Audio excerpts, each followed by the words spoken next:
அனைவருக்கும் வணக்கம். நான் உங்கள் 5ஆம் தலைமுறை ஜோதிடர் ராம்குமார் ராஜேந்திரன். இன்னைக்கு நம்ம பார்க்க போகிற தலைப்பு தனுசு ராசி அன்பர்களுக்கு இந்த வரவிருக்கும் தமிழ் புத்தாண்டு பலன்களை பற்றி தான் நம்ம பார்க்க போகிறோங்க.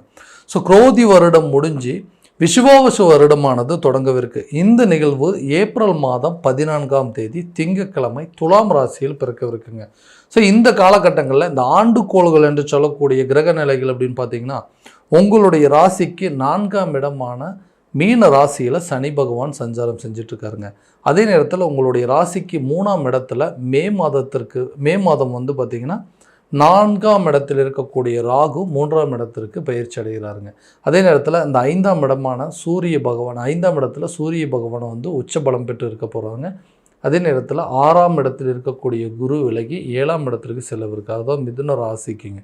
அதே நேரத்தில் உங்களுடைய ராசிக்கு 10ஆம் இடத்தில் இருந்த கேது பகவானானது உங்களுடைய ராசிக்கு 9ஆம் இடத்திற்கு பயிற்சி 8ஆம் இடத்துல செவ்வாய் பகவான் நீச்சம் பெற்று இருக்கார். இந்த காலகட்டங்கள் இந்த தமிழ் புத்தாண்டு அதாவது விஷுவாவசு வருடமானது தனுசு ராசி என்பவர்களுக்கு எந்த விதமான அற்புதங்கள் மற்றும் சிறப்பு பலனை கொடுக்க போகுது அப்படிங்கிறத தெளிவாகவும் விவரமாகவும் இந்த காணொலியில் பார்க்கலாங்க.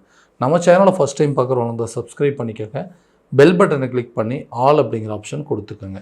தனுசு ராசி அன்பர்கள் குரு பகவானை அதிபதியாக கொண்டவர்கள், எந்த ஒரு விஷயத்தையுமே தெளிவாக செய்யக்கூடிய நபர்கள், வைராக்கியத்திற்கு கட்டுப்பட்டவர்கள். தனக்கு ஒரு விஷயம் சரின்னு பட்டால் மட்டும்தான் அந்த விஷயத்தை செய்வாருங்க. தவறுன்னு பட்டதுன்னா யார் சொன்னாலும் அந்த விஷயத்தை செஞ்சு முடிக்க மாட்டார்.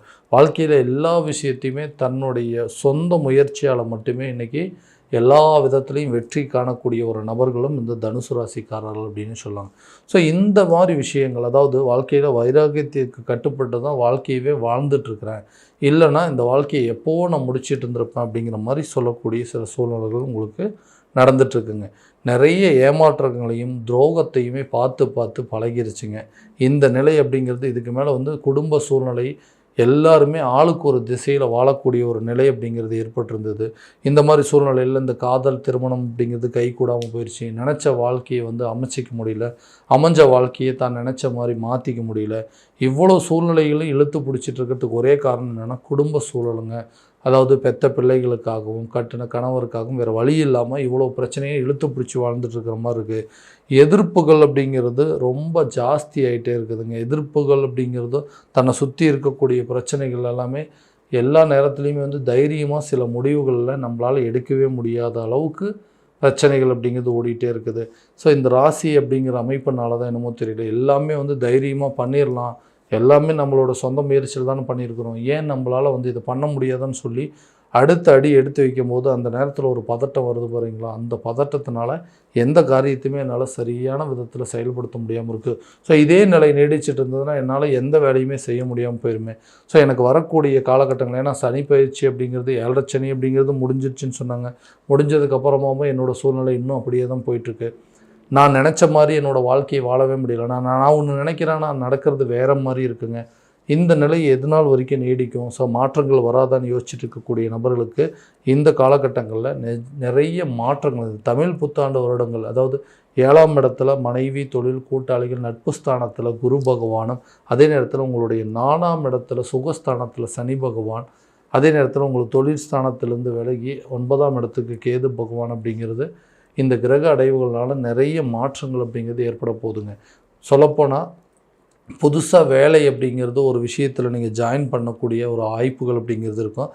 அதிக சம்பளம் கிடைப்பதற்கான சில சூழல், வேலையிலிருந்து இது வரைக்கும் இருந்த பிரச்சனைகள்லாம் தீரக்கூடிய ஒரு காலகட்டமாக இருக்க போதுங்க. புதுசாக ஒரு வேலை கிடைக்குங்க. அந்த வேலையில் வந்து நல்ல ஒரு ப்ரொமோஷன் அப்படிங்கிறது கிடைக்கும், சம்பள உயர்வு அப்படிங்கிறது கிடைக்குங்க. ஆல்ரெடி வேலை செஞ்சுட்டு இருந்த இடத்துலேருந்து இன்னொரு இடத்துக்கு ட்ரான்ஸ்ஃபர் ஆகிறதுக்கான வாய்ப்புகள் அப்படிங்கிறது, உங்கள் கூட ஒர்க் பண்ணிகிட்டு இருக்கிறவங்களால் இது வரைக்கும் இருந்தும் அந்த பிரச்சனைகள் அப்படிங்கிறது தீருங்க. அதே நேரத்தில் உயர் அதிகாரிகளுடைய சப்போர்ட் அப்படிங்கிறது உங்களுக்கு கட்டாயமாக கிடைக்குங்க. உங்களுக்கு அவங்கள வந்து யாரெல்லாம் எதிரிகளாக பார்த்துட்டு இருந்தாலும் அவங்க வந்து உங்களை விட்டு போகிறதுக்கான வாய்ப்புகள், கூட ஒர்க் பண்ணிகிட்டு இருந்தவங்களே உங்களை வந்து எதிரியாக தான் பார்த்துட்டு இருப்பாங்க. ஏதாவது ஒரு பிரச்சனையில் நீங்கள் மாட்டுவீங்களா, உங்கள் மேலே கம்ப்ளைண்ட் பண்ணலாம், உங்கள் வேலையை விட்டு துரத்தலாம் அப்படிங்கிற அளவுக்கெல்லாம் நிறைய பேர் யோசிச்சுட்டு இருந்திருப்பாங்க. அந்த மாதிரி சூழ்நிலைகள்லாம் உங்களை விட்டு போகக்கூடிய ஒரு காலகட்டமாக இருக்க போதுங்க. அதே நேரத்தில் நீங்கள் யாருக்கெல்லாம் கடன் கொடுத்தீங்கன்னா அந்த கடனை வந்து திரும்பி வாங்கக்கூடிய ஒரு சூழல் அப்படிங்கிறது கண்டிப்பாக இந்த நேரத்தில் இருக்க போதுங்க. வீடு கட்டுறதுக்கான யோகமோ, வண்டி வாகனம் வாங்குவதற்கான சில வாய்ப்புகள் அப்படிங்கிறதெல்லாம் கட்டாயமாக இந்த காலகட்டங்கள் இருக்க போகுது. 7ஆம் இடத்துல குரு பகவானுடைய பயிற்சி நடக்கிறதுனால நிச்சயமாக நீண்ட நாட்களாக திருமண தடைகள் அப்படிங்கிறது அகலுங்க. குழந்தை பாக்கியம் இல்லாத தம்பதியினருக்கு குழந்தை பாக்கியம் ஏற்படுவதற்கான சூழல் அப்படிங்கிறது இருக்கும். பிரிந்து வாழக்கூடிய கணவன் மனைவி 2 பேருமே ஒன்று சேர்வதற்கான சில சூழல் அப்படிங்கிறது நிச்சயமாக ஏற்படும். ஏன்னா என்ன காரணம்னே தெரியலைங்க, திடீர்னு ஒரு மிஸ் அண்டர்ஸ்டாண்டிங் வந்துருச்சு. இன்றைக்கி 2 பேரும் ஒருத்தருக்கு ஒருத்தர் பேசிக்கிறதே இல்லை. நான் ஒரு பக்கம் இருக்கிறேன், ஹஸ்பண்ட் ஒரு பக்கம், ஒய்ஃப் ஒரு பக்கம் இருக்கிறாங்க அப்படிங்கிற அளவுக்கு சில சூழ்நிலைகள் வந்துருச்சு. ஸோ இந்த நிலையை மாற்றிக்கிறதுக்கு நிறைய முயற்சி பண்ணங்க. அது எதுவுமே என்னால் சரியாக மாற்றிக்கவே முடியல. ஸோ இந்த காலகட்டங்கள்லையாவது நாங்கள் 2 பேரும் சேர்ந்து வாழ முடியுமா, இல்லை நாங்கள் நினச்ச மாதிரி ஒரு வாழ்க்கையை அமைச்சிக்க முடியுமான்னு எதிர்பார்த்திங்கன்னா கண்டிப்பாக இந்த தருணத்தில் அதுக்கு உண்டான சில ஆப்பர்ச்சுனிட்டிஸ் அப்படிங்கிறது இருக்கும். ஸோ திருமண வாழ்க்கை எனக்கு வந்து திருப்திகரமாக இல்லைங்க, எனக்கு நான் எதிர்பார்த்தபடி இல்லை, ஸோ அந்த வாழ்க்கையை முறிச்சிக்கிட்டு 2வது திருமணத்திற்கு உண்டான முயற்சிகள் எடுக்கலாமா அப்படின்னு கேட்டிங்கன்னா கண்டிப்பாக அதற்குண்டான சான்சஸ் அப்படிங்கிறது இருக்குங்க. ஸோ காதல் சம்மந்தப்பட்ட விவகாரங்கள் அப்படிங்கிறது அடிக்கடி பிரச்சனைகள் ஓடிட்டே இருக்குதுங்க. ஸோ நாங்கள் எப்போ தான் சேர்ந்து வாழ முடியும் அப்படின்னு கேட்டிங்கன்னா கண்டிப்பாக அதற்குண்டான வாய்ப்புகள் அப்படிங்கிறது இந்த காதல் சம்மந்தப்பட்ட சில விஷயங்கள் திருமணம் சம்மந்தப்பட்ட யோகம் வரைக்கும் கொண்டு போகும். ஏன்னா 6ல் இருக்கக்கூடிய குரு 7ஆம் இடத்துக்கு போகும்போது திருமணம் சம்மந்தப்பட்ட பாக்கியங்கள் அப்படிங்கிறது காதலிச்சிட்டு இருக்கிறவங்க கூட அதாவது திருமணத்திற்கு வரைக்கும் கொண்டு போகிறதுக்கான வாய்ப்புகள் அப்படிங்கிறது இருக்கும். ரொம்ப நாளாக உங்களுடைய குடும்பத்தில் ஏதாவது திருமண தடைகள் அப்படிங்கிறது நீங்கள் நினச்ச மாதிரி ஒரு வரன் அமையல அப்படின்னா கூட இந்த காலகட்டங்களில் அதற்குண்டான வாய்ப்புகள் அப்படிங்கிறது நிச்சயமாக இருக்க போதுங்க. ஆரோக்கியத்தில் கொஞ்சம் கவனம் செலுத்தணும். தொழில் மாற்றங்கள் செய்யணும் அப்படின்னு நினச்சிட்டு இருந்தீங்க கூட அந்த மாற்றங்கள் அப்படிங்கிறது உங்களுக்கு கண்டிப்பாக ஒரு நல்ல வெற்றி அப்படிங்கிறது கொடுக்குங்க. சில பேர்த்துக்கு பார்த்திங்கன்னா வெளியூர் அல்லது வெளிநாடு சென்று வேலை பார்க்கக்கூடிய யோகமும், தொழில் ரீதியாக ஃபாரின் போகிறதுக்கான ஒரு சில ஆப்பர்ச்சுனிட்டிஸ் அப்படிங்கிறதுலாம் இருக்குங்க. அதே நேரத்தில் ஆன்மீக காரியங்களில் ஈடுபடுவதற்கான வாய்ப்புகள் அப்படிங்கிறது ரொம்ப அதிகமாக இருக்குங்க. எல்லா விஷயத்தையும் மீறிங்க தனக்கு ஒரு விஷயத்தை செய்யணும் அப்படின்னு நினச்சா அதை என்னால் செய்யவே முடியலைங்க. அதற்குண்டான காலகட்டங்கள், ஏன்னா ஒரு விஷயத்தை என்னால் தைரியமாகவே பண்ணவே முடியலைங்க, என்னால் முடியுமா அப்படின்னா முயற்சி ஸ்தானம், தைரிய ஸ்தானம் என்று சொல்லக்கூடிய இடத்துல குருவோட பார்வைப்படறதுனால அடுத்த ஸ்டெப் எடுத்து வைக்கிறதுக்கான தயக்கம் அப்படிங்கிறது கண்டிப்பாக விலகுங்க. கண்டிப்பாக நீங்கள் நினச்ச காரியங்களை நினச்ச நேரத்தில் செஞ்சு முடிக்கக்கூடிய அமைப்புகள் அப்படிங்கிறது இருக்கும். நிறைய ப்ரெஷர், டென்ஷன், தூக்கம் இல்லாத விஷயங்கள் எல்லாமே இந்த காலகட்டங்களில் நடக்குங்க. முடிஞ்ச வரைக்கும் ஆரோக்கியத்தில் கொஞ்சம் கவனம் செலுத்துனீங்க அப்படின்னா ஆரோக்கியத்தில் இருக்கக்கூடிய பாதிப்புகள் அப்படிங்கிறது உங்களை விட்டு கண்டிப்பாக நீங்குங்க. குழந்தைங்களுடைய கல்வியில் நல்ல ஒரு முன்னேற்றம் அப்படிங்கிறது இது வரைக்கும் சரியாக ஸ்கூல் போகலை, சரியாக படிக்க மாட்டேங்கிறாங்க, இல்லை ஸ்கூலை மாற்றலாமா அப்படிங்கிற முயற்சிகள் கூட இந்த வரக்கூடிய ஆண்டில் கண்டிப்பாக நீங்கள் இந்த இந்த இந்த விஷயங்கள் இந்த தமிழ் புத்தாண்டு வருட காலகட்டங்களில் நீங்கள் கல்வி சம்மந்தப்பட்ட சில முயற்சிகள் அப்படிங்கிறது கண்டிப்பாக எடுக்கலாங்க. அதே நேரத்தில் மருத்துவம் ரீதியாக நீங்கள் எடுக்கக்கூடிய ஒவ்வொரு முயற்சிகளும் உங்களுக்கு ஒரு நல்ல பலன் அப்படிங்கிறது கொடுக்கும். வீடு கட்டுவதற்கான யோகங்கள் அப்படிங்கிறது கண்டிப்பாக இருக்குதுங்க. அதே நேரத்தில் அந்த வீடு கட்டக்கூடிய யோகம், புதுசாக வண்டி வாகனங்கள் வாங்குவதற்கான சில முயற்சிகள் அப்படிங்கிறது கூட இந்த நேரத்தில் கை கொடுக்கும். ஏன்னா பழைய வாகனங்களை விற்றுட்டு புதுசாக ஒரு வண்டி வாகனம் வாங்கணும் அப்படிங்கிற முயற்சி எடுக்கும்போது அதுவும் நல்ல ஒரு பலன். வீடு இடம் மாற்றங்களுக்கு உண்டான சில முயற்சிகள், ரொம்ப நாளாக ஒரு வீட்டிலேருந்து இன்னொரு வீட்டுக்கு இடம் மாறணும்னு முயற்சி பண்ணிகிட்டு இருக்கிறேங்க, அதை என்னால் பண்ணவே முடியல அப்படிங்கிறது.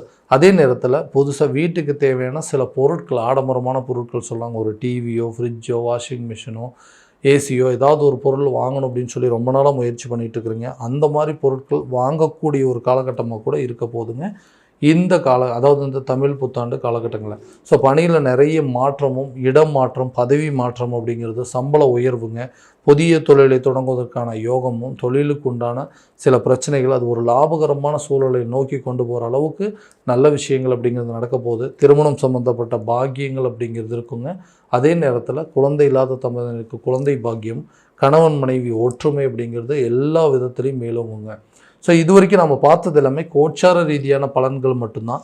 இந்த பலன்கள் அதே நேரத்தில் இந்த கிரகங்களுடைய அடைவுகள் இந்த தமிழ் புத்தாண்டு வருட காலகட்டங்களில் உங்களுக்கு இருக்கக்கூடிய இந்த சில மாற்றங்கள் அப்படிங்கிறதுக்கு ஒரே ஒரு வழிபாடுகள் இருக்குன்னா, வரக்கூடிய தேய்பிரை அஷ்டமி அன்னைக்கு பைரவருக்கு வழிபாடுகள் செய்யக்கூடிய ஒரு காலகட்டங்கள். இந்த பைரவர் வழிபாடு செஞ்சீங்க அப்படின்னா நிச்சயமாக உங்கள் வாழ்க்கையில் நிறைய திருப்பங்களும் நிறைய மாற்றங்கள் அப்படிங்கிறது உங்களுக்கு ஏற்படும். அதுவும் தேய்பிரை அஷ்டமி அன்னைக்கு வரக்கூடியது அதாவது வரக்கூடிய இந்த பைரவர் பூஜை அப்படிங்கிறது முறையான விதத்தில் வழிபாடுகள் செஞ்சீங்க அப்படின்னா வாழ்க்கையில் நிறைய முன்னேற்றங்கள் அப்படிங்கிறது உங்களுக்கு கண்டிப்பாக இருக்க போதுங்க.